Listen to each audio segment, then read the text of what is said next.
So today's video is on comparing ourselves to others. I'm going to give you some tips today that will help you if this is something that you struggle with. I'm coming to you from my new home. I just moved far off into the mountains to a new town that's very, very small in the forest, away from all the hustle and bustle. And so I'm really excited to be here and do this video with you today. For those of you that don't know me, my name is Tess and I'm with Uncharted Depths. I help my clients break through the illusions that keep them stuck in small so they can step into their empowerment and who they were meant to be. I'm currently offering discovery sessions and you can book a session with me and the link is in the description below. The comparison to others is one of the biggest places of suffering that we can impose upon ourselves.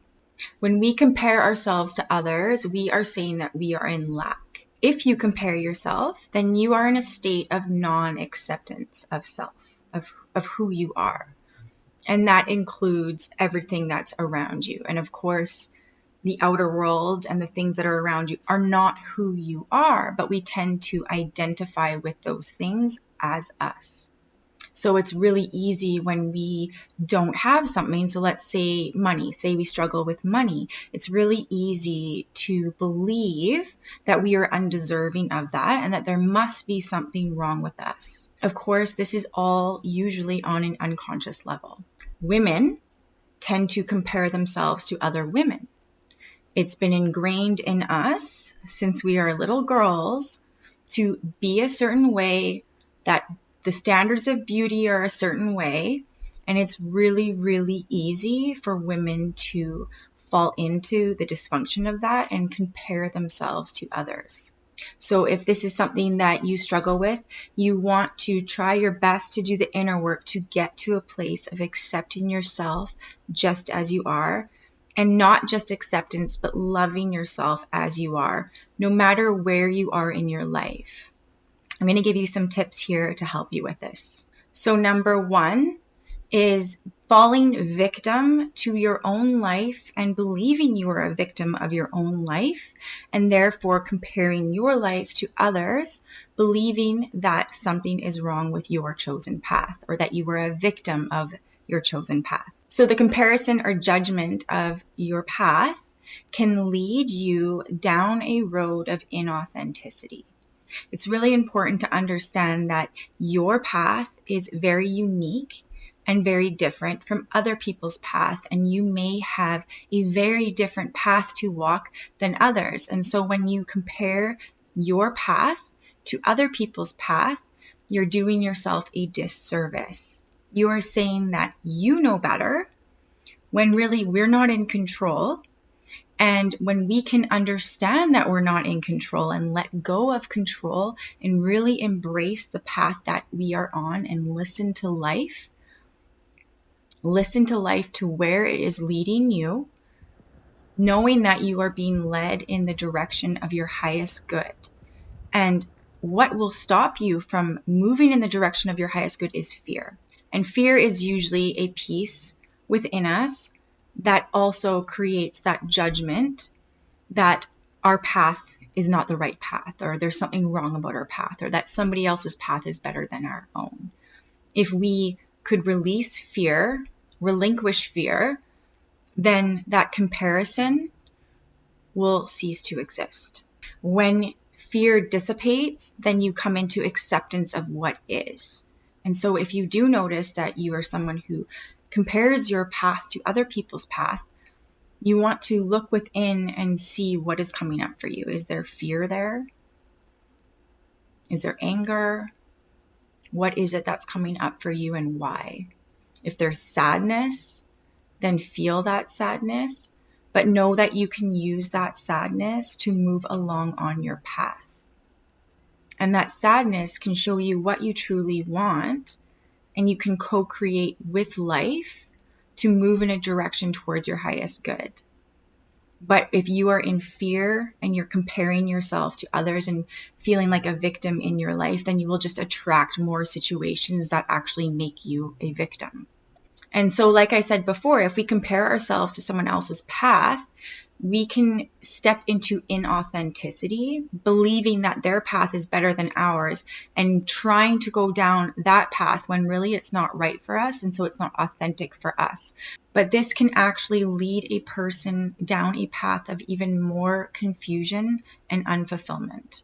Living an authentic life means being uniquely you and who you are meant to be in this lifetime, and not somebody else. Number 2, if you are comparing yourself to others or your path to others, you are just creating more obstacles. You are telling life what you don't want. This is counterproductive. You want to tell life what you do want. So sit down and actually write out, what do I want? Do you even know what you want? Are you giving mixed signals to the universe? When you are stuck in negativity or you fall into the role of the victim of life circumstances, you are giving that message out to the universe, and the universe cannot co-create with you because all it is receiving is this negative output from you, and it really doesn't know the difference between positive and negative. So when you say, I don't want this, you're actually saying, I do want this. The universe will think that you want it. That's why when we go into fear and we fear the worst case scenario, we can actually create that fear to come into fruition because we are that powerful. So it's really important to understand what it is that you want instead of looking at what you don't have. You also want to deal with those fears that are coming up or the emotions that are coming up and dig deeper within. When a person is able to transform their inner world, then their outer world will shift and their true path or their highest path will be revealed to them. It cannot be any other way. If you are in resistance to life, then you will experience resistance. If you are in acceptance of what is, life will flow with much more ease because you will be in flow with life and more doors will open for you. Number 3, comparing your body type or your features to others. Now, I'm using this one because it's such a common thing for people to do. And this is lack of self-acceptance and lack of self-love. When this trigger comes up and you notice that you are comparing yourself to others, you want to immediately become aware of this trigger. What is it that you are feeling? Do you feel jealousy? Do you feel anger? Do you feel sadness? What is it that's coming up for you? And you want to sit with it and really feel it and ask it to show you more. What does this stem from? Do you go into a space of seeing, well, I don't feel good enough. I don't like the way I look. I don't like my body, right? And now you want to face this. Now, I used to struggle with this way, way, way back in the day. And a lot of it was made up in my head. But I had an obsession with being a certain weight when really I had nothing to worry about. But I was conditioned by society believing that I had to be a certain weight to be beautiful. When I started to look at this deep wound within, it really had nothing to do with how I looked. It had to do with a belief system where I believed that I wasn't good enough. And so when I looked in the mirror, that inner world was a reflection on the mirror. I didn't see myself with clear eyes. So if you're comparing yourself to others, or you don't love your body or love your face, love who you are, it's because there are deeper wounds within and beliefs that you are not good enough or that you're not worthy, you're worthless. These are a lot of very common limiting beliefs that many people carry from childhood trauma and trauma within their lives. So just the one trigger of comparing yourself to others can lead down to an iceberg, right? It's the tip of the iceberg, and there's so much more underneath. And it really has nothing to do with what you look like. It's much deeper within. And this is something that I help my clients with and can really dive deep into in a few sessions and really getting to the root core of what's going on there.